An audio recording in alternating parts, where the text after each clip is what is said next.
Olá a todos, meu nome é Jorge Guerra Pires, eu sou o curador e criador desse podcast Ciência para Não Cientista.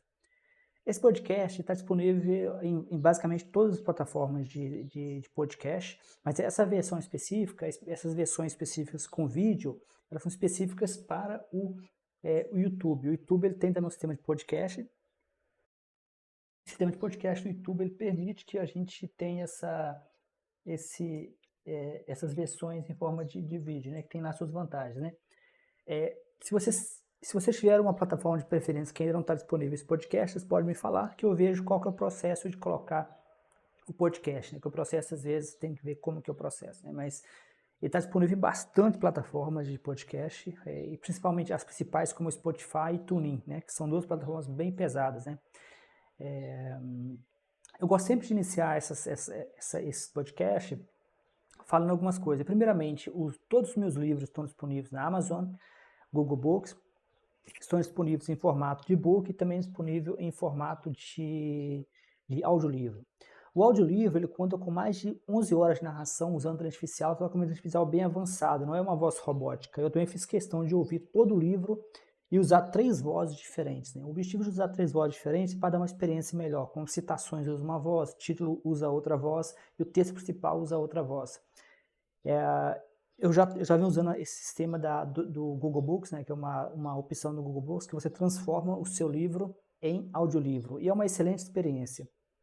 Com relação aos podcasts que estão disponíveis, os podcasts em plataformas como o Spotify estão disponíveis no máximo 2 horas por mês. Isso é porque existe um limite, né? Apesar de que as plataformas de podcasts, como o Spotify, você não paga para distribuir seu podcast, você precisa de uma plataforma base, né?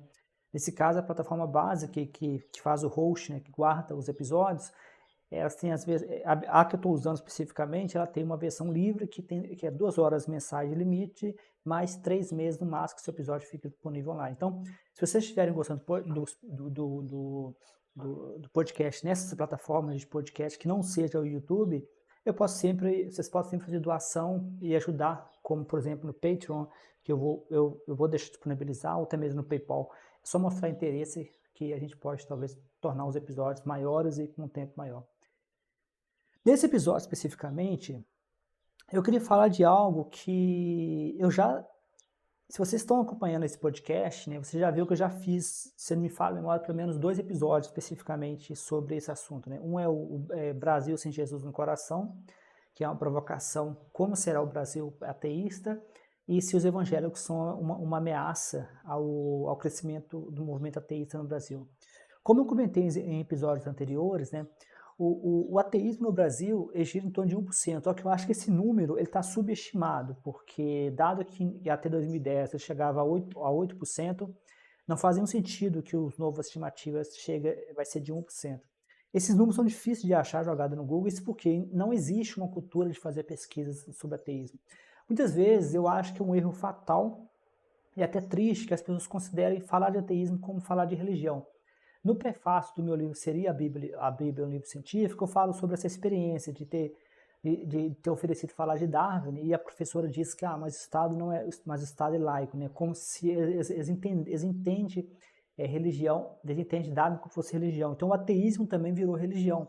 Então falar de ateísmo, falar de um Estado laico não deveria ser uma coisa complicada, por exemplo, e todo o assunto que a religião encosta a mão, ele se torna realmente polêmico. Por exemplo, eu sempre posto nos grupos da CAPES oficial, sempre postei, eu tenho um outro projeto, jovempesquisador.com, mas todos os assuntos, desde que eu comecei a me dedicar à questão do ateísmo, já faz alguns meses, eu já estou no 2º livro publicado, Seria a Bíblia um livro científico, é o livro mais recente, mas recentemente eu tentei postar sobre a questão da maconha, né? Eu comentei de um artigo científico, onde que aparentemente pessoas com tendência religiosa, e curiosamente o artigo foi aceito para publicação em uma revista por pares, e tem até um vídeo, o último vídeo que eu postei nesse canal tem a ver com isso, só que eu não consegui postar no grupo da CAPES, porque eu queria chamar a atenção para os pesquisadores da CAPES sobre esse tipo de coisa. Então é triste ver que a academia também está realmente contaminada com a religião.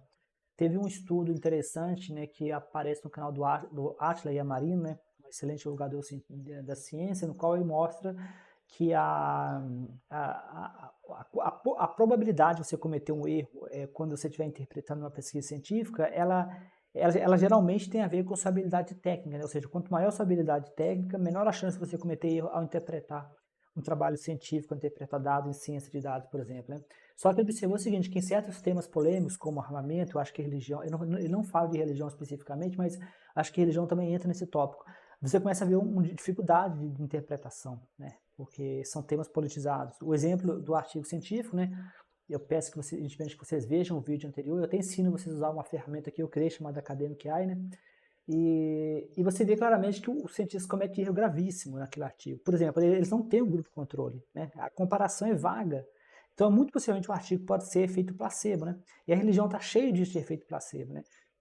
Se você pega toda vez que a religião ela diz que ela tem uma vantagem, e ela diz que ela...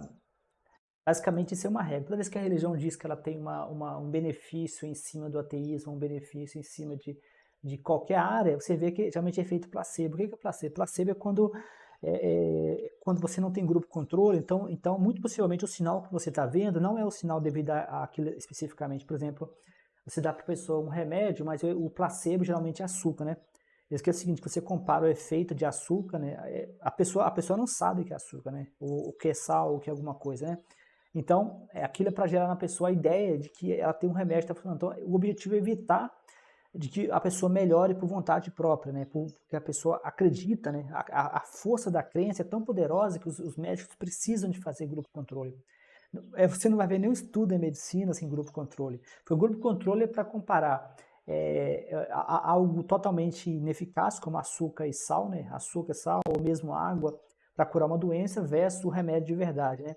Então, no caso da religião, nesse artigo científico que eu vocês, eles não têm eles não têm o grupo controle, eles não comparam o placebo. Então, muito possivelmente, o efeito que era sobre maconha tem a ver com isso, né? E a falta de envolvimento de pesquisadoras nesses tópicos cria esse tipo de bizarrice, porque nem o pesquisador sério quer se envolver com a religião, infelizmente nem mesmo com o ateísmo, né? O que é péssimo, né?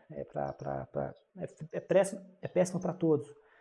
Então, eu sempre lembro que um dos livros que eu publiquei, mas esse não é o mais recente, esse é o livro anterior, esse é o volume 2, né, nós estamos no volume 4, ele é sobre religião. É Ciência para Não Cientista. O título, Como Ser Mais Racional em um Mundo Cada Vez Mais Irracional, tem essa provocação, né? E a religião é um exemplo clássico, né? A religião é um exemplo clássico, né? Se você pega as coisas que a religião defende, né, diante de um mundo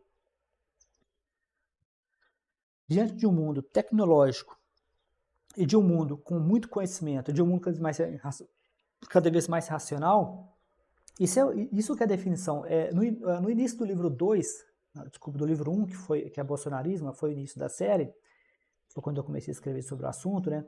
Lá eu defino racionalidade como a capacidade de você falar de algo sem apelar à crença, né? Se eu explico uma coisa, como a história de Jó, né, na Bíblia Sagrada, ou até mesmo o Grande Dilúvio, ou até mesmo que aparece tudo no nosso livro mais recente, seria a Bíblia, um livro científico, eu falo sobre isso. Mas se eu pego essas histórias e apresento para uma pessoa que não é da sua religião, será que essa pessoa vai entender a história? Eu não entendo a história de Jó, né? A história de Jó, para mim, neste podcast, tem um episódio inteiro sobre a história de Jó, do livro de Jó, na Bíblia Sagrada. A história de Jó, para mim, não é o sentido que os cristãos geralmente usam, é de humildade, aparentemente de submissão a Deus, a qualquer situação, mesmo quando você está ferrado, você não pode reclamar de Deus. Então esse tipo de um momento só. Então esse tipo de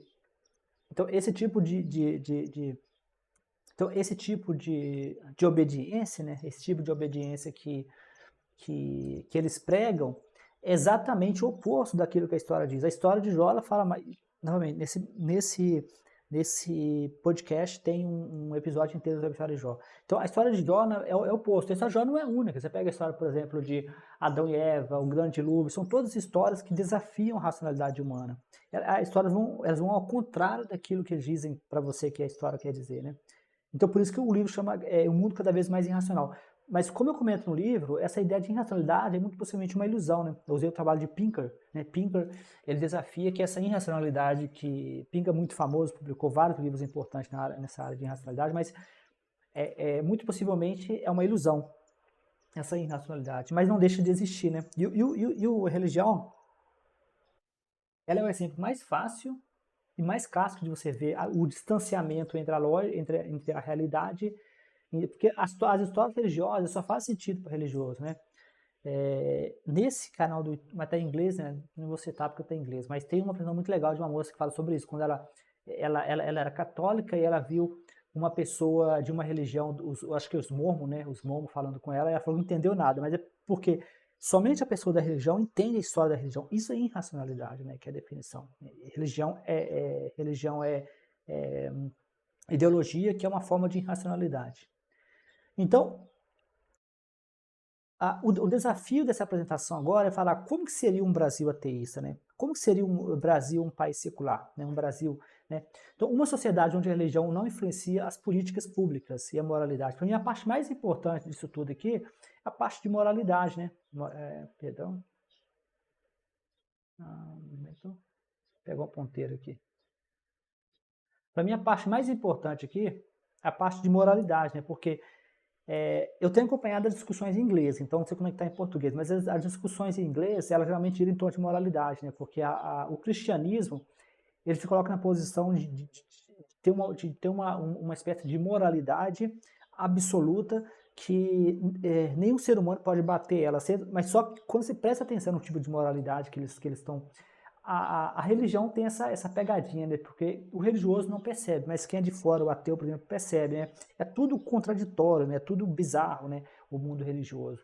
Então, por exemplo, você não vê, eu nunca vi a bancada evangélica, né? Que a bancada forte no Congresso, são 20%, mais de 20% do Congresso, né? A bancada evangélica. Eu nunca vi a bancada evangélica se envolver com por exemplo, assuntos de acabar com a pobreza, né?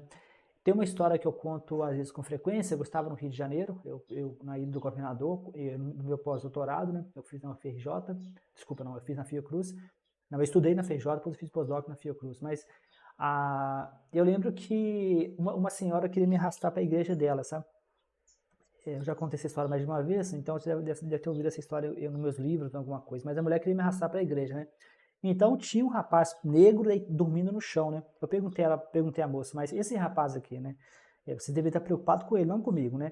Cara, ela não respondeu, ela desviou, né? Então, assim, o cristianismo tem essa técnica de desvio, né? A gente tem essa piada que a gente faz nos grupos de ateístas, né, online, que sabe o que deveria, sabe o que deveria ofender o cristão, né? O cristão deveria se ofender com a pobreza, o cristão deveria ficar se ofendendo com a abertura de Olimpíadas, com o filme da Barbie, né? Eles deveriam se ofender com a pobreza.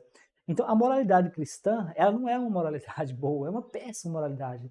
Deus, ele mata o tempo inteiro na Bíblia, né? Você sabe ver na Bíblia a quantidade de imoralidade. Então, a moralidade cristã, ela é péssima, né? Então, assim, a moralidade da nossa sociedade tem que ser baseada em valores seculares. Por exemplo, direitos humanos não é um valor bíblico, direito das mulheres não é um valor bíblico, direito das crianças não é um valor bíblico, igualdade racial não é um valor bíblico, igualdade de gênero não é um valor bíblico, e todos esses casos que eu citei aqui, tem mais exemplo que eu posso ficar horas e horas citando aqui, não são valores bíblicos, né?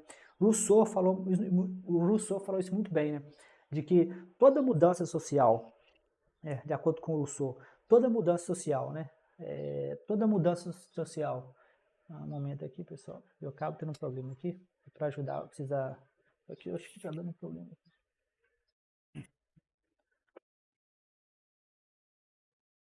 Deixa eu mover um pouco.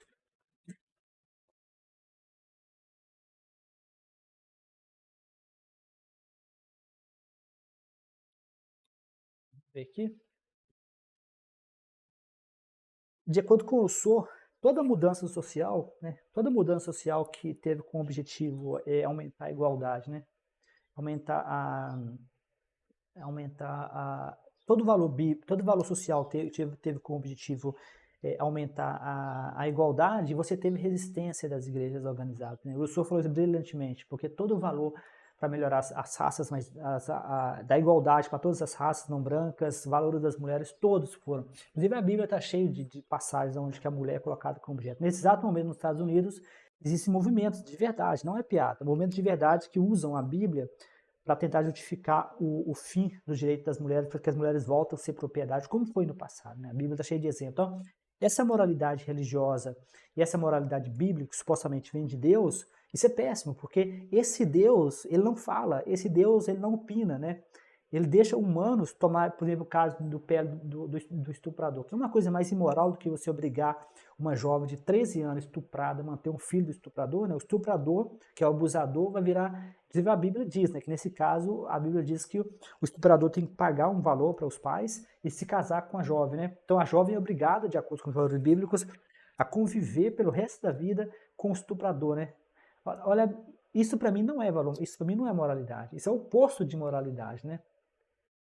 Então, esses valores bíblicos de moralidade, né? A moralidade tem que ser baseada em evidência, né? Um exemplo que é o que nós ateístas chamamos de utilitarismo, né? Utilitarismo é um exemplo, mas o estoicismo também, que tem excelentes valores morais. Então, a moralidade religiosa é péssima, é um desastre. Então, o objetivo aqui é explorar as possíveis vantagens, né? Se a gente fizer um exercício, né, de um Brasil mais ateísta, né? Como que seria um Brasil mais ateísta, um Brasil secular, né?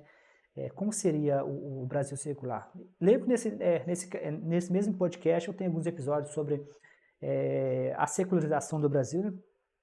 É possível que essa secularização vai ser mais rápida do que a gente havia visto, né? Havia inicialmente pensado, então é possível que essa secularização vai ser um pouco mais rápido do que a gente realmente havia pensado. Um momento aqui, pessoal, eu preciso somente arrumar isso aqui, que é para manter para vocês esse efeito aqui que vocês têm aqui, ó.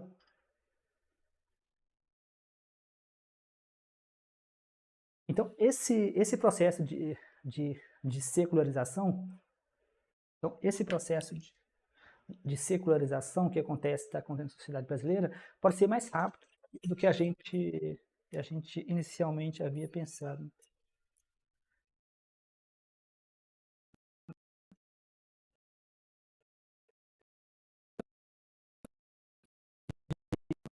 Realmente havia pensado. Então, como será o Brasil? Deixa eu colocar isso aqui para evitar dele soltar aqui. Vou colocar ele aqui para evitar dele cair. Aqui é o regulador do microfone. Evita dele soltar. Assim.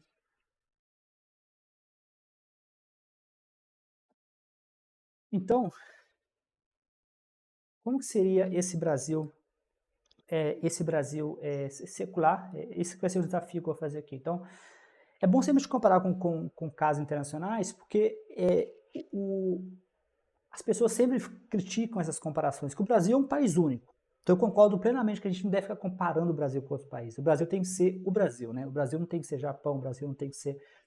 Mas a gente pode aprender sim com outros países. Por quê? Porque esses países, que em questão de... Muitos desses países estão à nossa frente, em questões de igualdade, em questão de direitos, entendeu? Então assim, por mais que o Brasil não pode querer copiar os países, o Brasil não pode deixar de usar esses países como exemplo, né? Isso seria um Brasil correto, um Brasil que se baseia em evidências, um Brasil que não se baseia em crenças sociais e rígidas. Um exemplo interessante é países como a Noruega, Dinamarca e Japão, que tem um alto índice de não religiosidade e baixas taxas de criminalidade. Por exemplo, no caso do Japão, é proibida a circulação de arma, né? No caso do cara que morreu lá, que acho que foi primeiro-ministro ou candidato, não lembro muito bem, ele foi morto com armas caseiras, né? Com arma caseira. Então, a violência no Japão é extremamente baixa, é um país altamente ateu, né? As pessoas falam, mas o Japão é um país que tem um alto índice de budismo, dessas religiões, mas existe existe muitas discussões se o budismo seria religião, né? Porque depende de como você define religião. Muitas pessoas definem, por exemplo, defino dessa forma também. Religião, para mim, tem a ver com igrejas, né, organizações que têm o objetivo de controle da massa, e tem a ver com criaturas divinas, como Deus, anjos. Então, o que quer dizer que a maior parte desses casos são religiões de origens judaicas, ou até mesmo, como por exemplo o hinduísmo, né, que são religiões que figuras transcendentes. Então, em geral, essas religiões, é tanto que você não vê o budismo em geral você não vê o budismo se envolvendo com a política, né? Essas coisas da bancada budista, não existe bancada budista E eu tenho até minhas dúvidas se vai existir bancada budista, né? Talvez em um futuro, quando os budistas começarem a se envolver mais com política, né? Mas não tem bancada budista, né? Isso por quê? Isso porque o uso, né? O uso instrumental da religião é algo específico dessas religiões mais religiões, igrejas organizadas. Então, educação, a, educa, a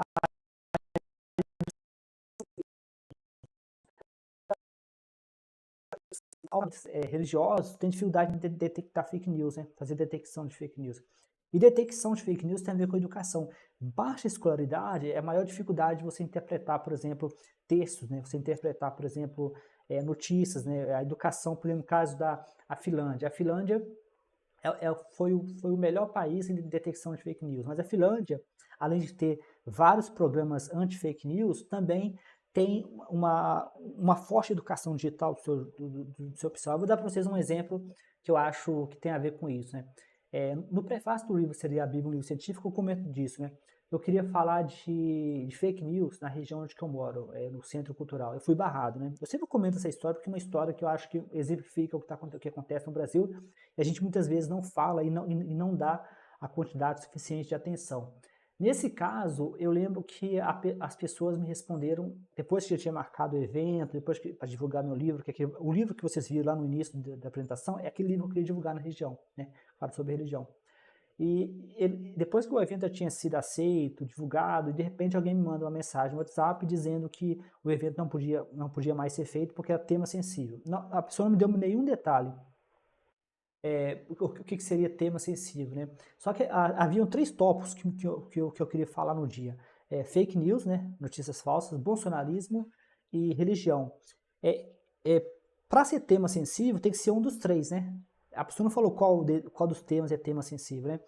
Qualquer um dos 3 seria problema, porque se for sobre religião, é ridículo que a gente não pode falar de religião abertamente, né? Esse preconceito contra a crítica à religião, né? Que é péssimo. O segundo era bolsonarismo, né? Com política, né? Educação política, eram os objetivos da minha apresentação. Eu cheguei a comentar isso na proposta. E o terceiro é fake news, né? Então, se você pega os 3 tópicos que eu ia falar e você tentar decifrar por que a minha apresentação foi rejeitada, nenhum deles a gente cai em algo aceitável, porque não é aceitável que você impeça as pessoas de falar de política, né, ou criticar a política. Não é aceitável que você impeça as pessoas de criticar a religião. E não é aceitável que você deixe de falar para as pessoas sobre fake news. E os 3 tópicos estão relacionados com religião, né? Bolsonarismo é religião, é nacionalismo cristão. O bolsonarismo usa fake news para manipulação e usa religião, né? Então, assim, os 3 tópicos estão errados. É um tripé, né, da ignorância coletiva, que é religião, bolsonarismo e notícias falsas, né? Lembrando que a minha série Ciência para Não Cientista aborda isso de forma em 4 volumes, né?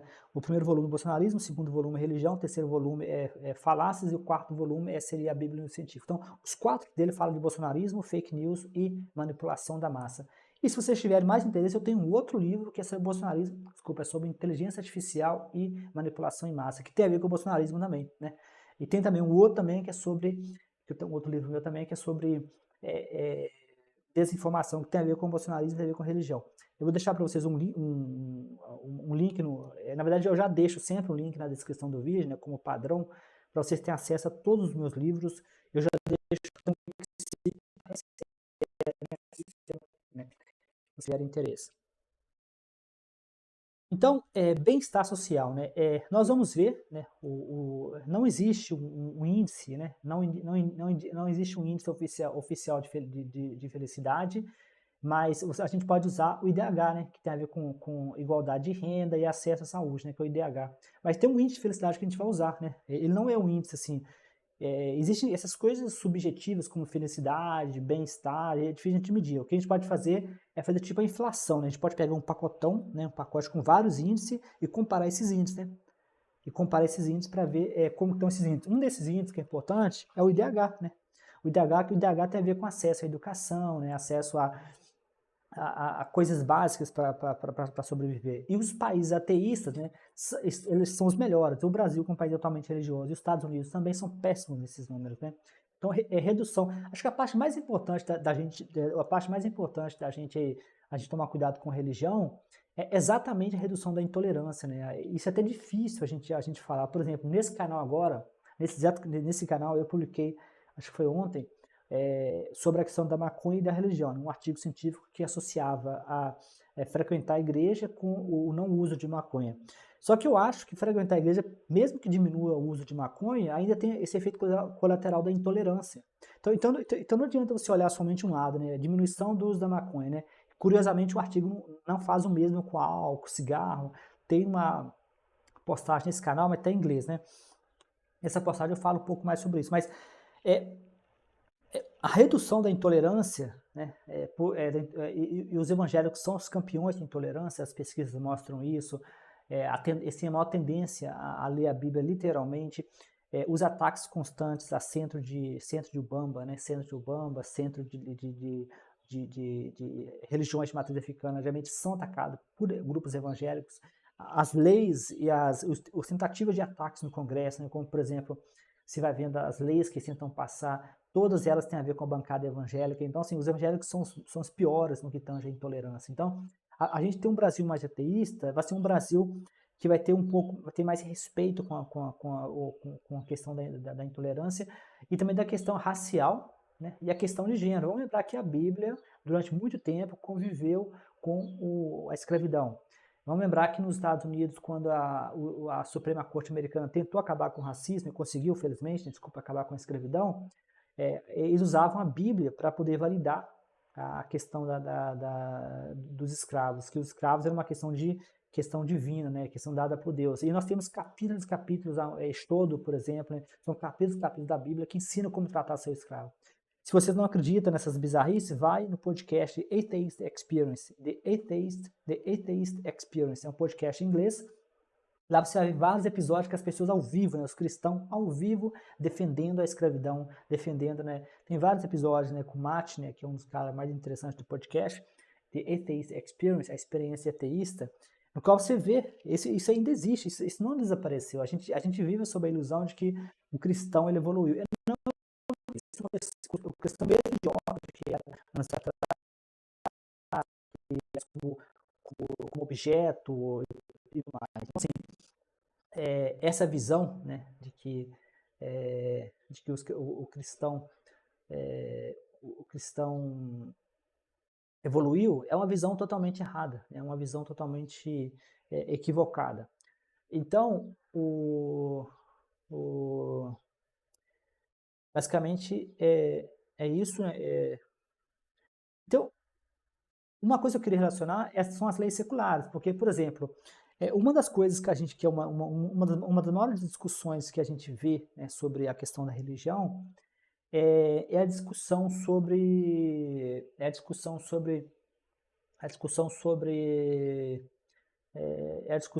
os valores, né, os valores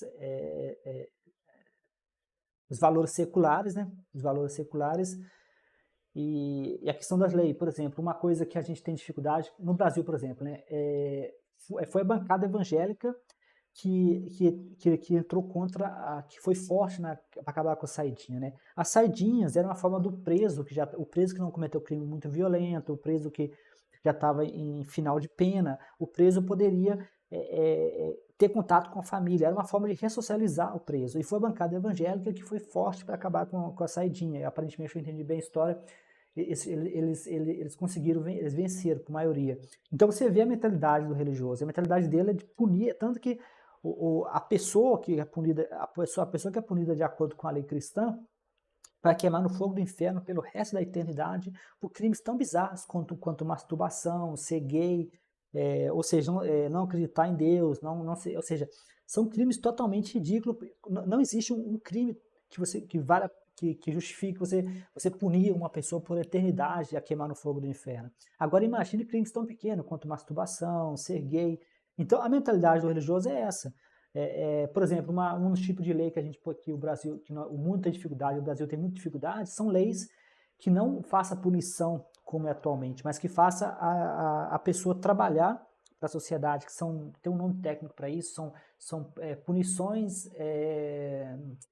fugiu o nome, mas Mas são punições que são diferentes de você isolar a pessoa, né? Que atualmente a regra, se você pega, por exemplo, a bancada bolsonarista, que geralmente eles se declaram cristãos, tem forte apoio dos evangélicos, você vê que toda vez que eu acompanho muitas vezes a Câmara, a TV Senado, a Câmara dos Deputados, que passa no YouTube, você vê que pessoas como a Zambelli, essas pessoas malucas, todas elas, eles reduzem qualquer lei, eles reduzem a basicamente dois tipos de solução.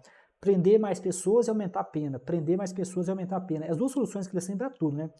E essas soluções têm a ver com os valores cristãos. Eles podem não admitir, mas tem, né? Por exemplo, o fato você pode ser uma pessoa muito bondosa, mas se você não aceitar Jesus, você vai queimar no fogo do inferno, né? Claro que existem variações do cristianismo, algumas variações são mais suaves, mas se você ler a Bíblia e prestar atenção no cristão raiz mesmo, né? O cristão raiz ele não está nem aí se você for uma pessoa bondosa, se for uma pessoa generosa, você tem que aceitar Jesus ou você vai queimar no fogo do inferno, né? Então a bondade sua não está nos seus atos, né? Ela está em você carregar uma Bíblia debaixo do sovaco, né? Então, os lobbies religiosos, né, o exemplo foi a questão da saidinha, PL das fake news, que foi derrubado pela bancada evangélica, que era muito importante para o país, a questão do PL do estuprador, que foi passado pela bancada evangélica em segundos, que é um recorde, né, para pensar. Aí você vê toda a bancada evangélica gastando tempo e energia, lembrando que o Congresso brasileiro é um dos congressos mais caros do mundo, então cada segundo que um congressista passa falando bobagem lá no Senado, é dinheiro público jogado no ralo. Então, ou seja, para poder discutir, reverter a decisão do STF sobre a questão sobre casamento gay, né? O STF ele gastou um tempão discutindo casamento gay, eles querem reverter, tentar impedir a Suprema Corte de passar a lei do aborto. A questão da maconha, por exemplo, que eles ficam bem ativos, eles estão tentando reverter também a decisão a questão da maconha, que agora não pode mais prender as pessoas por maconha, mas tem que ter um número específico, né? Você vê que é por isso que tem a ver com o que eu falei anteriormente, né? Você ter políticas baseadas em evidência. Alexandre de Moraes, ao tomar a decisão da maconha, que ele foi, na verdade, o relator, ele mostrou dados, ele mostrou evidências, só que a bancada evangélica não mostra evidências, a bancada evangélica mostra um moralismo tosco, né? A questão também do aborto também. As pessoas que discutiram a questão do aborto mostraram evidências. Quem está morrendo por causa do aborto são as jovens, mas a mentalidade do religioso é uma mentalidade dogmática, né? Uma mentalidade fraca, né? Uma mentalidade presa a esses valores arcaicos da Bíblia. A Bíblia foi escrita em um momento bem diferente do nosso, né? Os valores da mulher, o direito das mulheres, o direito das crianças, são todos direitos recentes, né? Isso não faz parte de um mundo bíblico na época que a Bíblia foi escrita. Então, políticas baseadas em evidências, né? Então, uma sociedade secular implementa políticas baseadas em evidências, né? Ou seja, dados, ciências, que é basicamente toda vez que eu vejo a discussão entre um religioso da bancada evangélica, realmente é pastor ou algum deputado da bancada evangélica versus algum deputado que é mais secular, né? Aqui não estou me referindo à religião da pessoa, estou me referindo à religião que eles mostram publicamente. Então, acho que existem, às vezes eu tenho a sensação de que existem muitos políticos que são mais religiosos do que os religiosos que se dizem religiosos como políticos, né? Então, às vezes eu acho, por exemplo, você vê muitos políticos, né, eu vou dar um exemplo aqui da Marina Silva, que são religiosos na vida pessoal, mas quando eles agem, eles não agem em nome de religião, eles agem como seculares. Então, às vezes eu acho que é possível que os políticos que falam de boca cheia de religião são menos religiosos do que muitos políticos que não agem em nome de religião. Então, é, é, a questão aqui, que é bom deixar bem claro, não é acabar com a religião no Brasil, não é impedir as pessoas de terem suas religiões, mas é impedir que a religião seja usada como instrumento de política, né? O Sam Harris fala muito isso, né? Que as pessoas não podem tomar decisões, né? Ele dá o exemplo do aborto, das células-tronco nos Estados Unidos, né? Que no qual lideranças religiosas nos Estados Unidos impedem pesquisas em célula-tronco, né? Usando somente argumentações religiosas, que não tem nenhuma evidência, né? São argumentações sem qualquer evidência, né? Então, educação sexual, por exemplo, é muito importante, educação sexual nas escolas. Durante o governo Bolsonaro, eles pararam de ter educação sexual nas escolas porque o pensamento dogmático do religioso, sendo que a educação religiosa tem maiores taxas de gravidez, transmissão de doenças como a AIDS, né? Então, o pensamento dogmático religioso impede da gente ter essas conversas com o jovem. Então, é bom sempre lembrar, né, que, de acordo com a Bíblia, né, nos tempos bíblicos, uma mulher de 10 anos, uma criança de 10 anos já era considerada mulher. Então, eu estava vendo, por exemplo, uma discussão de uma moça que cresceu em uma família católica e na família e no ambiente deles eles têm a idade da razão, né? A idade da razão deles é 8 anos. Quando a pessoa completa 8 anos na cultura deles, a pessoa passa a ser considerada uma pessoa pecadora, né? Só que vamos lembrar que 10 anos, na época que a Bíblia foi escrita, já era considerado adulto, né? Então, hoje em dia, a gente vive bem mais do que a gente vivia na época dos tempos bíblicos. Então, você pensar, né, as leis bíblicas são válidas por tempo de hoje, né? Conceitos como o conceito de criança, ele é recente, né? O conceito de direito do menor, direito da criança, proteção da criança, são todos conceitos modernos. Então, você usar um livro arcaico, mal escrito, confuso, né? Seria a Bíblia um livro científico, eu comento que o livro erra em números, né? O livro erra muito mesmo, é um livro mal escrito, eu diria até ridículo mesmo, né? Usar esse livro como guia moral, guia político, é um erro fatal. Então, a parte mais difícil é a questão das drogas, né? O caso da maconha, por exemplo, eu dei o exemplo da maconha, por exemplo, né? As drogas estão relacionadas à violência, estão com problemas de saúde, por exemplo. É engraçado, quem começou com essa guerra das drogas foi os Estados Unidos, né? Só que os dados mostram que a guerra contra as drogas está gerando mais mortes e mais custos, né? Tanto penitenciário quanto polícia, do que realmente a gente parar com essa briga contra as drogas, né? E é uma coisa interessante mesmo, né? A gente prendeu uma pessoa pelo que ela coloca no próprio corpo, né? A gente impediu uma pessoa de usar uma substância, mas aí a religião, né, no caso do catolicismo, do cristianismo, ele entra contra a maconha, né? Vê o vídeo anterior, tem o português, tem o inglês, né? Vocês vão ver realmente até que eles estão contaminando até a ciência com esse tipo de obsessão que eles têm com a maconha, né? A Marina Silva, para mim, é um excelente exemplo. A Marina é evangélica, né? É uma pessoa, ela era católica, virou evangélica. Se vocês tiverem interesse, tem um livro dela, Uma Vida pela uma Causa, acho que é o nome do livro da Marina, no qual você fica sabendo mais sobre a religiosidade da Marina. A Marina foi a primeira política que eu via falando, ela usando a palavra políticas baseadas em evidências, né?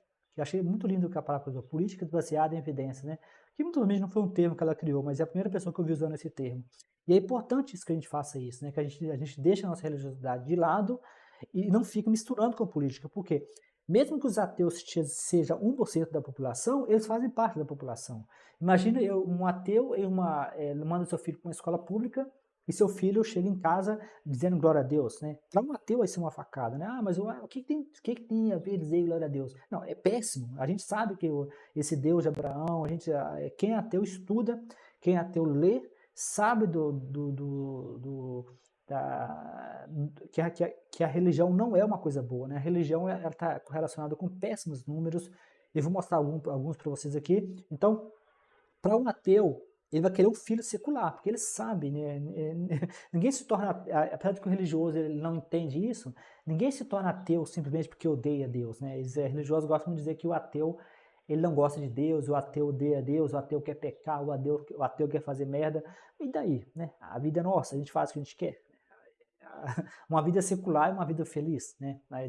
Desde que você não mate uma pessoa, desde que você não esfaqueie uma pessoa, o que você faz com o seu corpo é problema nosso, né? Não é problema de crente ou de qualquer religioso, de qualquer cristão. Então, essa que é a questão. E o Estado não deveria se meter na vida das pessoas, a não ser o Estado deveria fazer o papel dele, que é garantir segurança, garantir escola, garantir saúde, não ficar se metendo na vida das pessoas. Então, ética sem religião, né? Acho que é a parte mais importante, porque a religião ela insiste, né? Se vocês tiverem curiosidade, né? O filme o Código da Vinci, já tem uma discussão entre o cientista e o padre, né? E o padre querendo dizer que eles têm que dizer para a ciência, vai devagar, como se a religião tivesse uma espécie de ética superior. A religião não tem uma ética superior. É só vocês olharem na história da religião, né? A religião, o cristianismo está na nossa sociedade há pelo menos 2000 anos como uma religião predominante. E durante esse tempo, o cristianismo esteve em momentos de guerra, nós tivemos Segunda Guerra Mundial, nós tivemos momentos horríveis. Muitos momentos, ou a religião fez diretamente, como queimar as bruxas, as cruzadas, perseguição aos ateus, prender Galileu, que queimou Giordano Bruno vivo. Você vê que a religião não tem ética, a religião não tem moral, né? Ela finge que tem, e ela finge que tem uma moral superior, mas não tem. A ética religiosa, especialmente a ética da Bíblia, um péssimo exemplo, né?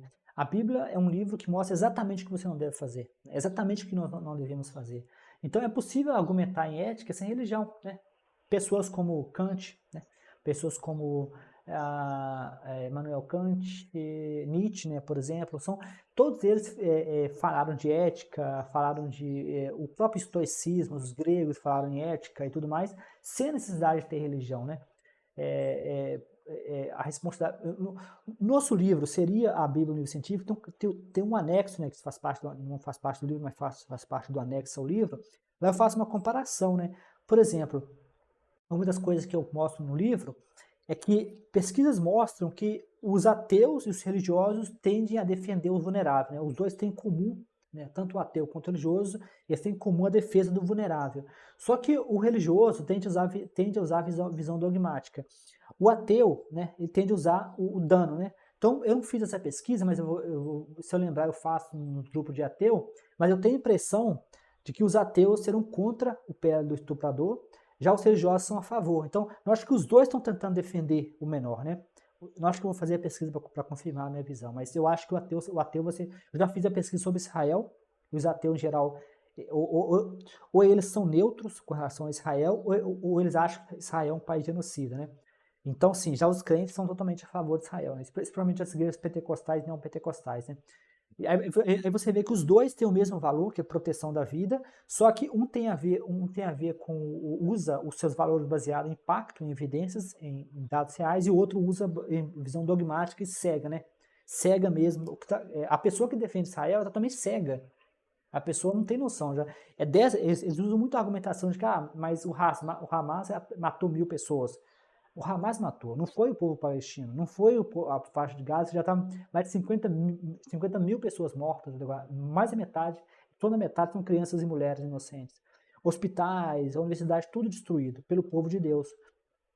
Então, eu sugiro esse capítulo do nosso livro, seria a Bíblia um livro científico, no qual eu faço uma comparação, né, do comportamento do ateu com o comportamento do religioso. Então, algum, um exemplo no sistema jurídico é a questão da saidinha, né? A saidinha era uma oportunidade do preso ter um contato com a sociedade. A bancada evangélica derrubou a saidinha, né? Porque são fortes, né? Os códigos éticos, por exemplo, né? A questão do PL do estuprador, que é que foi colocada, empurrada pela bancada evangélica, passada em tempo recorde pela bancada evangélica, no qual a vítima vira o abusador, né? No qual eles tentam prender a mulher por ter 20 anos para fazer aborto, que é o dobro da pena do abusador, né? E é mais fácil você provar um aborto do que provar um estupro, porque um estupro vai ficar com a sequela, assim, as evidências as evidências para você provar vai ficar alguns dias. No caso do aborto, as marcas ficam pelo resto da vida, tanto no útero e coisa mais.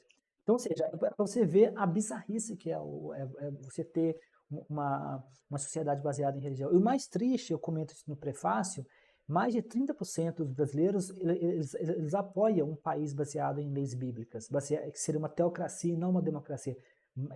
Basicamente, 1 a cada 4 brasileiros aceitam viver em um país governado por leis bíblicas, o que é um número triste, né? A gente pensar que quase 40% dos brasileiros estão de acordo, né, que um país sem partido, um país sem eleições, mas baseado em leis bíblicas. Então, a oportunidade para o Brasil, né?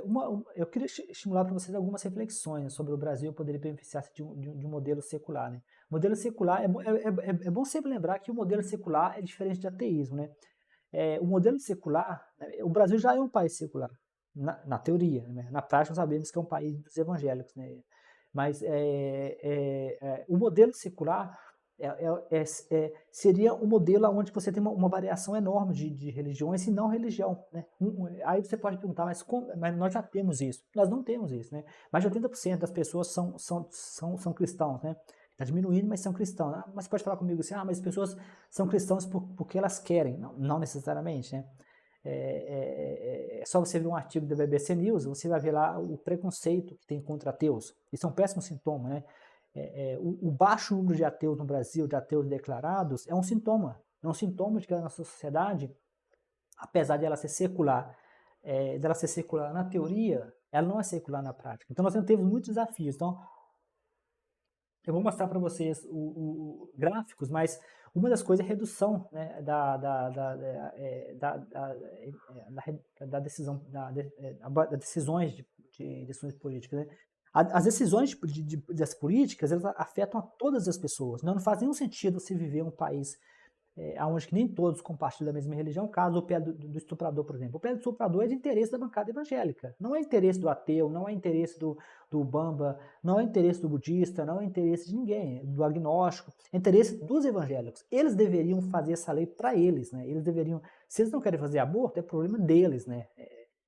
A mulher tem os seus direitos garantidos, né? O direito ao aborto é um direito da mulher. Então a bancada evangélica, a gente deveria criar sistemas para evitar que a bancada evangélica continue influenciando. A parte mais bizarra disso tudo é que eu fiz uma pesquisa na região onde eu moro que eu consegui mostrar que mais de 70% mudaria o voto se soubesse que o seu candidato está apoiando o PL do estuprador. Só que a minha região também é bastante religiosa, chega a ter quase 90% de cristão. Isso me leva a concluir que essa toxicidade que a gente está vendo não está vindo necessariamente do religioso, está vindo dos políticos que eles elegem influenciados por religião. Ou seja, nesse caso a influência é de tabela. Né? A influência é a seguinte, que a pessoa não vota em ateu, nós vamos ver os números, somente 13% votariam em ateu, votam em um religioso, só que o religioso, o candidato religioso, ele é pior do que ele é 10 vezes mais pior, estou chutando aqui os números, mas ele é bem mais pior do que o próprio fiel, né? Ou seja, ele é bem mais autoritário, bem mais fundamentalista do que o próprio fiel. Então, melhoria do sistema educacional, né? Infelizmente, religião não gosta de educação, né? Eles é óbvio que nunca vão admitir isso, é óbvio que se você falar uma coisa dessa para um crente ou para um católico, para um cristão em geral, eles vão falar, mas não é bem assim. Mas é só você ver a bancada evangélica não dá a mínima para a educação, não dá a mínima para a pobreza. Só você ver o que a bancada evangélica, as decisões que eles tomam. Eles estão preocupados com o casamento homoafetivo, né? Estão preocupados se gay vai se casar, ou se homem como vai casar. Eles estão preocupados como se isso tivesse qualquer valor prático, né? Desde que eu tenha comida na minha mesa, deixa os homens casar, deixa as mulheres casar. Ou seja, essa questão de que a sexualidade das pessoas tem qualquer impacto na economia do Brasil, a economia, mesmo se as pessoas se casarem do mesmo sexo, a economia vai continuar rodando, as pessoas vão continuar tendo comida na mesa. Então, esse moralismo falido do cristianismo é péssimo para o nosso país, é péssimo para o sistema educacional, é péssimo para as políticas, né? Então, fortalecimento do Estado, da lei. O Brasil é um país laico, na teoria, mas na prática nós sabemos que não é bem assim. Nós sabemos que é um país governado por crentes, né? Governado, infelizmente, teve uma pesquisa de doutorado, eu gosto muito de citar essa pesquisa, que mostrou que a probabilidade de um crente de uma igreja neopentecostal criticar o seu líder, como pastor Malafaia, entre essas outras lideranças, no caso das igrejas pentecostais e não pentecostais, essa probabilidade é 6 vezes menor. Ou seja, se a probabilidade de um religioso questionar o seu líder, ser crítico ao seu líder, é baixa, agora os pentecostais e neopentecostais, segundo essa pesquisa de doutorado, que eu gostei muito dessa pesquisa, essa probabilidade é 6 vezes menor. Então, isso explica por que do poder de pastor Malafaia, o bolsonarismo, Malafaia apostou Bolsonaro, apoiou Bolsonaro, apoiou o Chupetinha. Então, ou seja, a probabilidade de você ter um questionamento dessas lideranças é baixa. Isso é péssimo para um país. É péssimo para um país onde as pessoas não conseguem, né? As pessoas não conseguem pensar nos próprios benefícios e fica pensando em religião, né? Então é importante para a gente manter a democracia. Então, eu queria falar uma coisa para vocês, mas eu queria lembrar que eu tenho um episódio inteiro sobre isso, né? Se vocês procurarem nesse canal, eu fiz um episódio, acho quase mais de 30 minutos falando sobre isso, né? Que é a parte da secularização do Brasil, né? A secularização do Brasil talvez vai ser mais acelerada do que a gente pensa. Então, uma das preocupações é porque se os evangélicos, nós sabemos a ascensão dos evangélicos, quem estuda, quem lê sabe que os evangélicos estão disparando. E a pergunta eu peço que vocês vejam um episódio, para vocês verem mais detalhe, será que a ascensão dos evangélicos representa um perigo para o Estado secular? Eu acredito que representa um perigo, né, mas só se a gente não conseguir de alguma forma evitar, né, que isso aconteça, que ele suba, que ele continue subindo. Se a bancada evangélica tem 20%, mas se a bancada evangélica continuar subindo, existe possibilidade de fazer impeachment de ministro, que atualmente, atualmente o que está mantendo o Brasil de pé, na minha opinião, é o STF. Né? Sem o STF, o Brasil já teria ido para o buraco há muito tempo. Ministros como ministro Roberto Barroso, Alexandre de Moraes, Rosa Weber, que acho que se aposentou, a Carmen Lúcia, são ministros que estão fazendo um trabalho exemplar, sabe? Mas se os evangélicos continuarem subindo, eles vão poder indicar ministros, né? E a gente vai ter uma penca de ministros evangélicos, como Almeida lá, malucão, tudo indicado pelo Bolsonaro. Então, nas últimas décadas, o Brasil tem testemunhado uma transformação religiosa significativa, né? Enquanto o catolicismo perde adepto de forma consistente, o evangelicalismo, os evangélicos avançam rapidamente, marcando presença em bairros periféricos, né? Ou seja, nós já temos agora estudos mostrando que são chamados os bandidos de Deus, né? Que são os traficantes, né, que estão virando evangélicos, né? Eu me lembro de 3 livros sobre esse assunto, né? Que são os bandidos de Deus. Então, e tem casos deles fechando as igrejas católicas, impedindo impedindo outras religiões, como o Bamba, porque eles sabem que os evangélicos traficantes perceberam o poder da religião. Eles perceberam que eles conseguem manipular, eles perceberam que eles conseguem vender para as pessoas uma espécie de soluções milagrosas sem dar nada. O Gessé Souza definiu muito bem o que é o bolsonarismo no Brasil. Né? O bolsonarismo no Brasil é o branco pobre, né? Que é o branco vem da superioridade. Né? O Gessé Souza diz que o bolsonarismo é um branco pobre e o preto evangélico. Né? O preto evangélico é aquela pessoa que é periférica, é pobre, vai continuar sendo pobre, porque no Brasil eu tenho um livro, se você tiver interesse, chama Armadilha da Meritocracia, um livro que eu publiquei na Amazon, e o livro lá eu comento sobre isso. Né? No Brasil, você pode precisar de 11 gerações para você subir de camada. Né? É um país muito difícil de fazer a ascensão de camada social em termos de riqueza. Então, no caso do evangelismo, ele dá para a pessoa evangelicalismo, evangelismo, não sei qual seria a palavra correta, mas evangelicalismo, ele dá para a pessoa uma acessão, né, uma acessão mais artificial, é uma acessão artificial, de que em pouco tempo, né, ou seja, um país desigual, um país com problema de distribuição de renda, a religião ela serve mais como ópio mesmo, né, como diria, acho que foi o Marx, né? Acho que o Marx diz que a religião é o ópio do pobre. Né? Eu gosto de falar que a religião é a morfina do pobre. Né?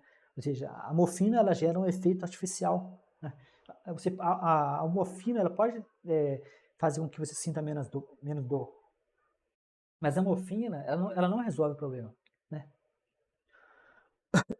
Então, no entanto, um fenômeno curioso está surgindo para um movimento de secularização que pode estar, tá vendo, um movimento de secularização, né? Que é, por exemplo, no Rio de Janeiro, teve uma reportagem que mostrou que o número de sem religião no Rio de Janeiro já passou o número de cristãos no Rio de Janeiro. E os bandidos de Deus, curiosamente, são do Rio de Janeiro, né? As favelas do Rio de Janeiro. Então, você vê que é uma coisa meio bizarra, né? Que de um lado você tem um estado do Rio de Janeiro no qual o sem religião já passou os cristãos, mas de outro lado você tem também o crescimento cada vez maior dos bandidos de Deus, né? Que são os evangélicos traficantes, né? Que estão envolvidos com crime organizado. Então, uma coisa interessante que eu coloquei, né? Deixa eu fazer o seguinte, deixa eu mostrar para vocês uma coisa aqui, né? Deixa eu mostrar para vocês uma coisa aqui. Mas lembrando que tem um vídeo, né? Eu tenho um vídeo anterior, que eu já falei isso para vocês aqui. Tem um vídeo anterior, no qual eu já... Vamos ver se eu consigo achar aqui. Esse aqui é o nosso grupo do Facebook, se vocês tiverem interesse. Né? Tem muitas piadas aqui mesmo, né? Eu confesso. Facebook, né? Facebook a gente não leva as coisas muito a sério. Né? Eu entendo que... tanto que o livro seria a Bíblia, um livro científico, eu decidi não colocar meme, né? Os livros anteriores tinham muito meme, né? Nesse livro seria a Bíblia científica, um livro científico, eu decidi ficar um pouco mais sério e não colocar meme, né? Para tentar, talvez, gerar uma discussão interessante, né? Uma discussão interessante. Mas, aqui, ó. Essa é uma enquete que eu estou fazendo no nosso grupo, né? nós já temos mais de 100 respostas, né?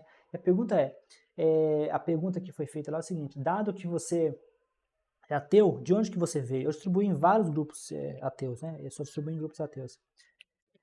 Observa que os evangélicos são os piores, né?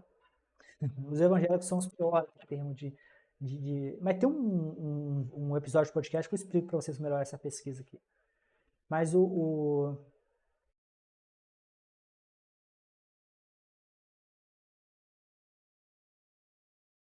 ver se vai aqui.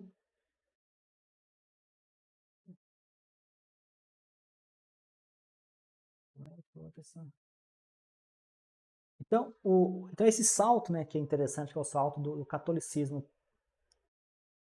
o salto um salto, né, do catolicismo para o ateísmo. Eu sempre achava que as pessoas sairiam do catolicismo, né, que é uma espécie de impressão que eu tinha, né? Eu achava que as pessoas iam fazer uma espécie de parada, as pessoas não conseguiriam fazer essa mudança rápida, mas eu fiquei surpreso, né? Que as pessoas estão fazendo essa mudança rápida, né? Que é um pulo, né, direto do catolicismo, né, para o ateísmo, né? Eu sempre achava que as pessoas iam fazer uma espécie de, na minha cabeça, né, as pessoas iam fazer, vou para o catolicismo, mas eu achava que o crescimento dos evangélicos seria uma boa notícia para os ateus, né? Mas na verdade é uma boa notícia também, porque vocês viram lá na pesquisa que eles também fazem. Então, a caixa do cristianismo, né, que são os católicos mais evangélicos, contribui com quase 40%, mais de 40% para os ateus, né? O que é uma boa notícia, né? Um dos aspectos mais intrigantes da secularização do Brasil é o caminho que as pessoas estão percorrendo, né, a abandonar a religião. Então, em vez de seguir uma transição gradual, né, que eu achava que seria uma transição gradual, as pessoas estão pulando direto, né? No episódio anterior deste podcast, né, eu tenho um episódio inteiro falando sobre isso, discutindo sobre isso, né, sobre essa questão dessa transição, algumas especulações, por que essa transição está ocorrendo, porque algumas impressões minhas, né? Então, os catalisadores da secularização, porque assim, os gráficos que eu vou mostrar para vocês podem se perguntar, porque não confunda correlação com causalidade, né? Eu já recebi críticas de pessoas religiosas próximas, amigos religiosos próximos, sobre aqueles gráficos, porque quando você fala de religião, as pessoas ficam defensivas, né? As pessoas ficam defensivas e começam a ficar mais críticas. Só que as pessoas não criticam usando o conhecimento, elas criticam usando a fé, né? O que não é crítica, é péssimo. Então, catalisadores são aqueles que estão facilitando esse processo de transição. Então, um deles é a educação, né? O Brasil tem tido transformações, apesar de nós termos problemas com a educação pública, nós temos problemas, mas o Brasil é um país que tem tido um excelente caminho com a educação. A internet, né? A internet é um excelente exemplo, né? Acesso a conteúdos, né? Acesso a informações, a grupos, né? Eu já vi várias pessoas falando que eles viraram ateu porque eles viram um podcast, né? Tipo Atheist Experience, as duas virar podcast, as celebridades como Rich Dawkins, né? Muitas pessoas associam ao Rich Dawkins o seu ateísmo. Então, isso só é possível devido à internet, devido a um processo cada vez maior de transformação. Então, o Brasil no caminho da secularização. Lembrando, secularização é diferente de um país ateu, né? Em um país secular, nós vamos ter um número maior de ateus, mas não necessariamente que sejam todos ateus. Secularização é mais você separar a religião do poder público, né? Um país secular não é um país ateu, né? Tem uma diferença. É fato que um país secular ele é mais ateu, mas o país secular ele não é necessariamente ateu. Por exemplo, a Europa, né? A Europa foi uma secularização lenta, resultado de transformação políticas sociais. Mas nós vamos lembrar que a religiosidade do Brasil, a religiosidade do Brasil, ela veio da Europa, né? A Europa enfrentou o movimento. Eu até tinha essa teoria, né? E agora eu vejo que eu estou errado sobre essa teoria de que o fato da Europa ter tido o movimento iluminista daria para a Europa uma vantagem, né? Apesar de que os movimentos iluministas foi importante para a Europa, no caso do Brasil, pode ser que o Brasil não vai precisar desse movimento iluminista, porque a religião, no caso da Europa, a Europa criou a religião, né? Espalhou através do processo de colonização. No caso do Brasil, o Brasil recebeu a religião já pronta. Então é possível que a religião não conseguiu enraizar no Brasil da mesma forma que enraizou na Europa. Então a Europa teve de arrancar o mal pela raiz, enquanto que o Brasil só precisa podar, né, essa religiosidade. No caso dos Estados Unidos, né, que é um país bastante religioso, ainda enfrenta estigma em muitos estados, mas eu ainda acho que os americanos estão à frente do Brasil, né?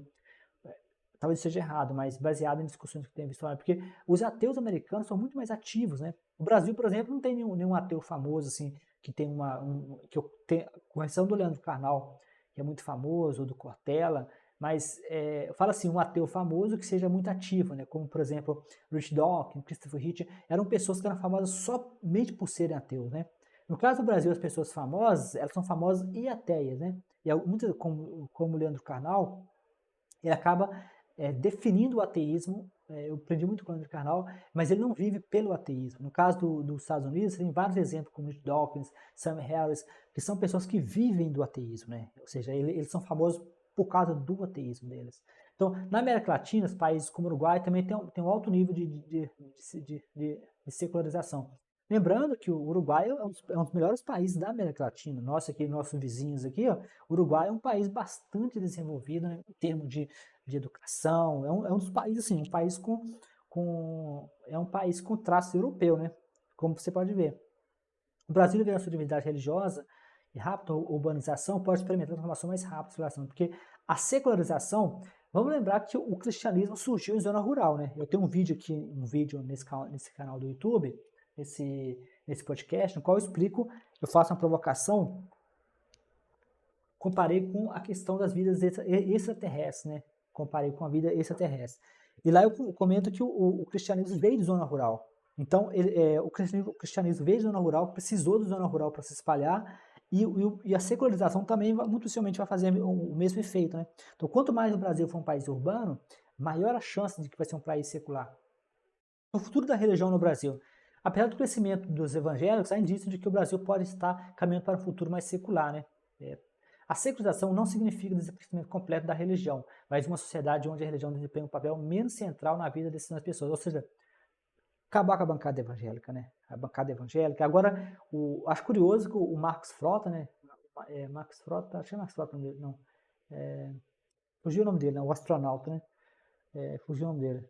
Mas o astronauta que foi do governo Bolsonaro, ele aparentemente criou a bancada cristã. É ridículo que um cientista como ele, um astronauta, não sei se o astronauta seja cientista, mas não sei, mas eu acho que ele também tem um cara da ciência, é responsável pela bancada cristã, como se não tivéssemos problema suficiente com religião na política. O cara vai e parece que influenciou. Enquanto isso, nós temos dificuldade de criar a bancada da ciência. Imagina a bancada do ateísmo, né? A bancada do ateísmo seria taxada como a bancada do diabo, né? Então, a maior diversidade de opiniões de filosofias espirituais, menos influência religiosa nas políticas públicas, que é muito importante, a abertura para debates éticos, científicos, sem interferência de dogmas religiosos, como, por exemplo, a questão do aborto, deveria ser uma questão secular, a questão das células troncos, né, deveria ser uma questão secular, sem interferência de religiosos frenéticos e malucos, né, como a bancada evangélica, essas bancadas que não servem para nada, só para encher o raio de saco. Então, agora eu vou apresentar para vocês algumas estatísticas. Né? Essa estatística está no meu livro, no livro anterior, né, que seria o volume 2. A série chama Ciência para Não Cientista, e no volume 2 chama Religião. E no volume 2 eu falo para vocês um pouco mais sobre alguma estatística. Então, vou mostrar para vocês alguma estatística que mostra que um Brasil secular seria uma boa notícia. O primeiro é o QI e o ateísmo, né? Ou seja, isso mostra o seguinte, que o Brasil está aqui, ó. É fato que o QI é uma medida problemática. O QI médio do Brasil é de 80. Eu acho isso ridículo, né? Isso, na verdade, é mais assim, isso muito possivelmente porque a média ela é muito sensível aos extremos, né? Então, muito possivelmente esse QI médio tem a ver com problema de baixa escolaridade, problemas de... tem estudos de QI que mostram que o QI está relacionado com escolaridade, né? Tem relação. Países com mais escolaridade não tem um QI maior, ou seja, muito possivelmente esse QI baixo tem a ver com baixa escolaridade, ou até mesmo talvez com poucas medidas de QI, né? Que acho que o Brasil não é um país que faz não é muito comum fazer esse tipo de medidas, né? O que faz com que a média fica muito sensível aos extremos.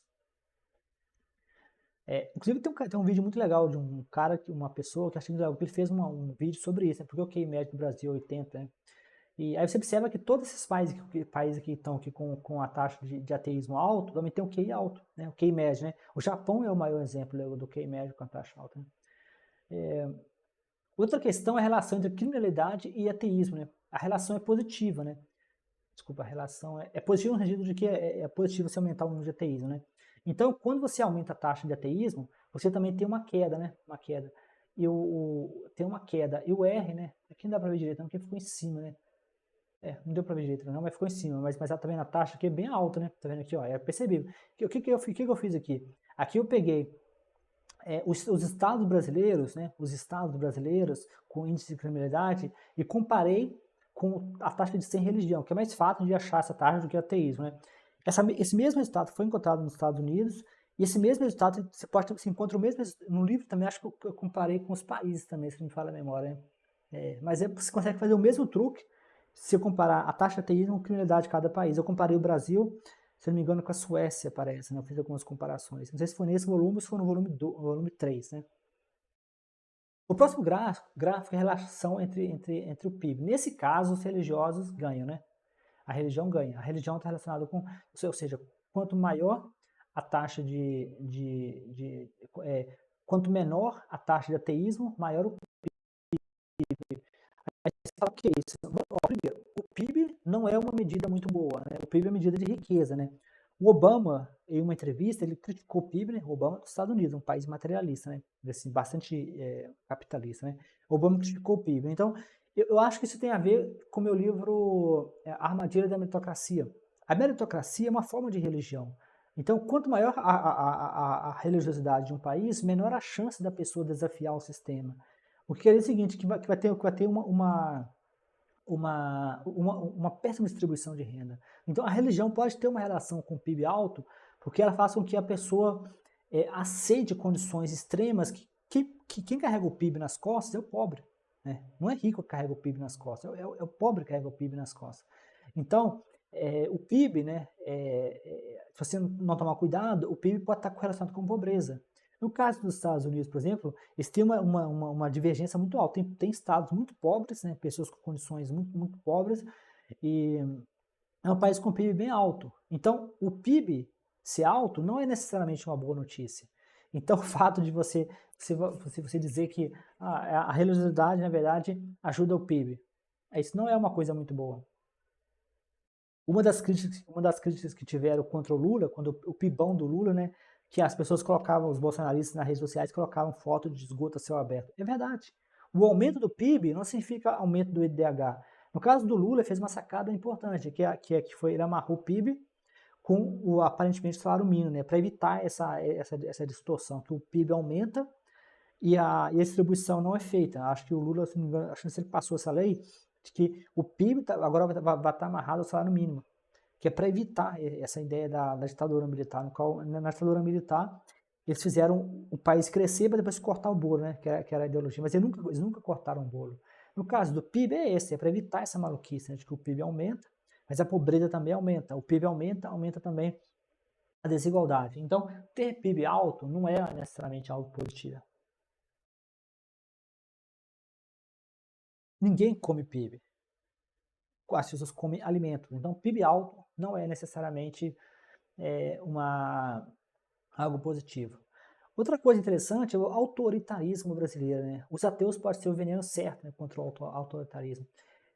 Se você comparar aqui, há muito tempo atrás que eu fiz esse gráfico antigo, eu peguei o Brasil, né? O Brasil está de azul. Tá vendo aqui o Brasil está de azul. E aqui nós estamos vendo essa parte aqui, ó. Eu comparei, por exemplo, com a Coreia do Sul, né? Não, com a Coreia do Sul. A Coreia do Sul é um país que é um país que é próximo da Coreia do Norte, então já teve período de autoritarismo. Então, o Brasil é o país mais autoritário de todos, tá vendo aqui, ó? Comparei com o Brasil, Itália e Estados Unidos, né? Os Estados Unidos é o menos autoritário, né, de todos. Comparei com a Itália, porque eu morei na Itália durante quase 6 anos. Esse autoritarismo tem a ver com religião. Tem a ver com religião. E teve uma pesquisa muito boa que mostrou o seguinte, que eles tentaram estudar pessoas no espectro político. Eles observaram o seguinte, pessoas de direita, no espectro político de direita, tendem a serem religiosas e tendem a votar em políticos autoritários. Então, se você pega a história da Bíblia, ela é toda sobre o autoritarismo. Deus é uma figura autoritária. As lideranças religiosas são figuras autoritárias. Lembra que eu falei para vocês anteriormente que eu fiz uma pesquisa onde que eu moro, na região onde que eu moro? Aí eu observei que havia um distanciamento muito grande entre o que os eleitores religiosos pensam versus os seus líderes religiosos, né, que é a bancada evangélica. Você vê que a questão do pé do estuprador, por exemplo, na minha região, que é bastante cristã, a maioria eram contra o pé do estuprador. Mais de 70% disse que não votaria em alguém se soubesse que essa pessoa estava apoiando o pé do estuprador. O que mostra que existe um autoritarismo dentro da religião. Porque autoritarismo é isso, é você impor a sua vontade, né?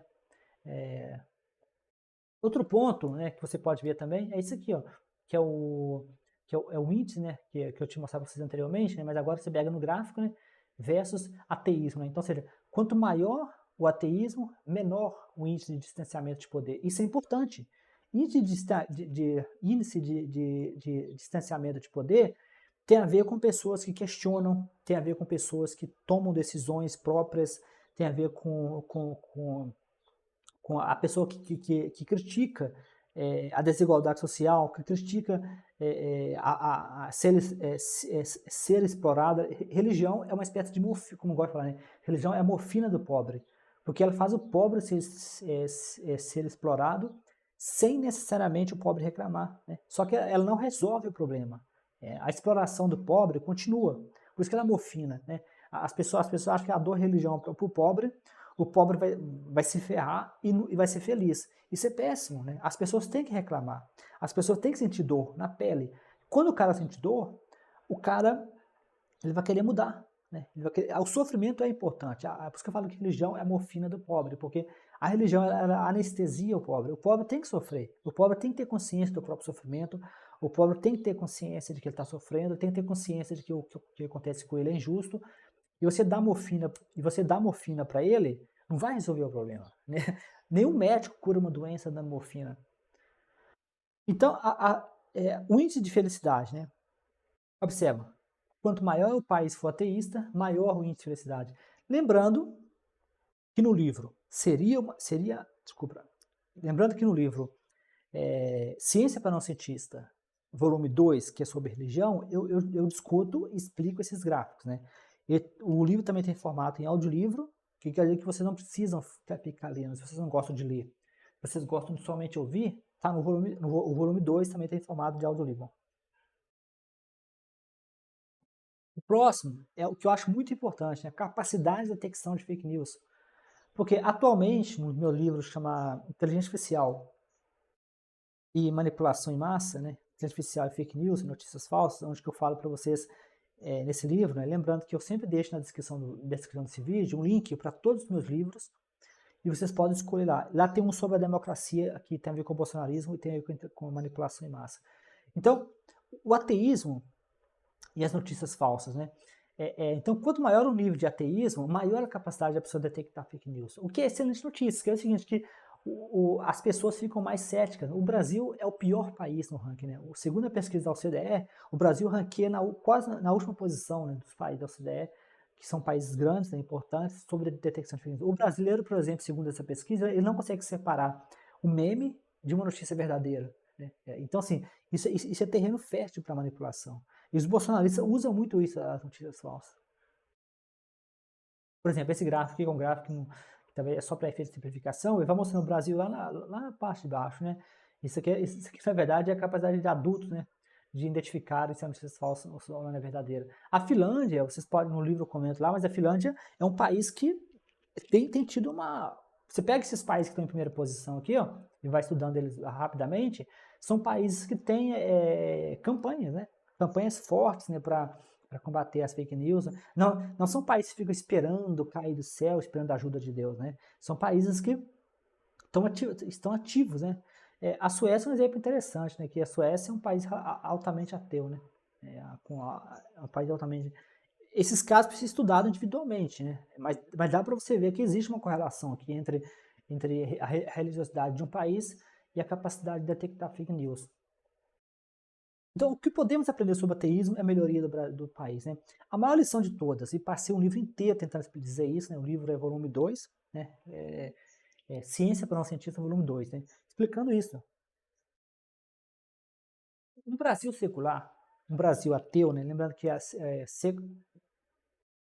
Brasil secular é diferente do Brasil ateu, né? Um Brasil secular ou um Brasil ateu, ele vai ser um país onde as políticas não são decididas, né? Baseadas em religião. Uma pesquisa de 2007, né, mostrou que apenas 13% das pessoas votariam em um ateu declarado para presidente. O que é péssimo. Para efeito de comparação, as pessoas votariam em negro, mulher e em homossexual, né, com 30%. E os ateus ficam na última posição. Lembrando que, eu já comentei isso nesse podcast, em episódios anteriores, a educação do ateu chega a ser, na pesquisa que eu fiz, 70% dos ateus tinham curso superior. Porque é o seguinte, que ao não votar em ateu, o Brasil está deixando de lado as pessoas mais competentes de lado, né? Simplesmente por questões religiosas. Se você pega, por exemplo, um sujeito estúpido, né, como Bolsonaro, e um cientista da computação, um cientista de foguetes, um cientista muito inteligente, Bolsonaro tem a maior chance de ganhar, porque sai berrando Deus, sai berrando. Zambelli faz a mesma coisa, Chupetinha faz a mesma coisa. É ridículo isso que a gente esteja escolhendo para o nosso país. Nós estamos escolhendo para governar o nosso país pessoas idiotas, simplesmente porque elas têm religião, simplesmente porque elas acreditam em Deus, né? Agora imagina a pessoa acreditar em chupacabra. Ninguém vai votar em uma pessoa simplesmente porque acredita em chupacabra. Só que Deus é diferente, né? Deus, Jesus é um cara gente boa. Então a gente vai e volta na pessoa como se a pessoa tivesse competência.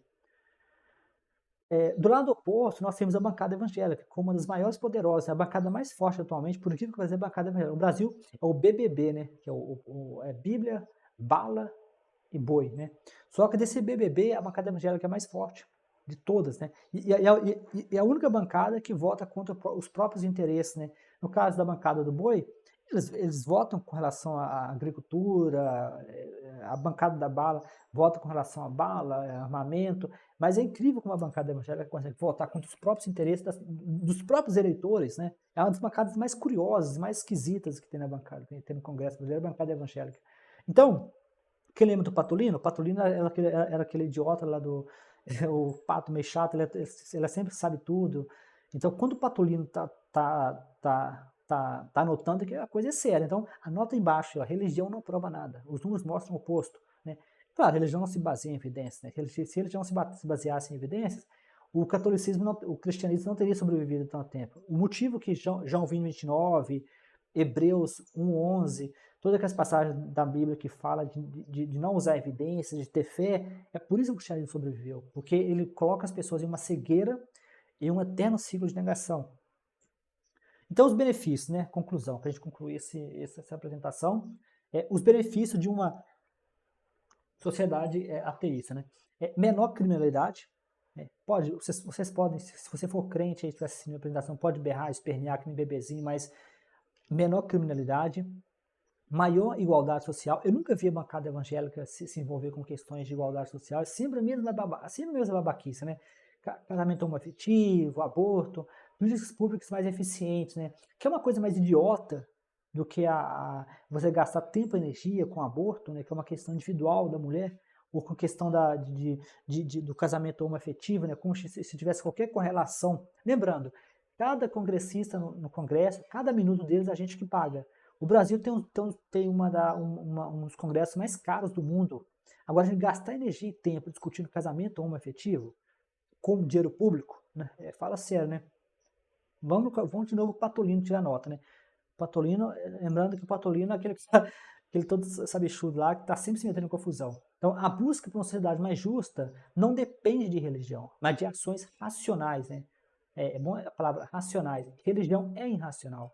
Ética e que promove o bem-estar coletivo. O bem-estar coletivo não é igreja. O bem-estar coletivo não é fazer as pessoas ter fé no coração, ter Jesus no coração. O bem-estar coletivo é a pessoa ter oportunidade, é a pessoa ter acesso à educação, é a pessoa poder livremente decidir qual a crença que ela quer ter, ou não ter a crença que o estado natural será a falta de crença.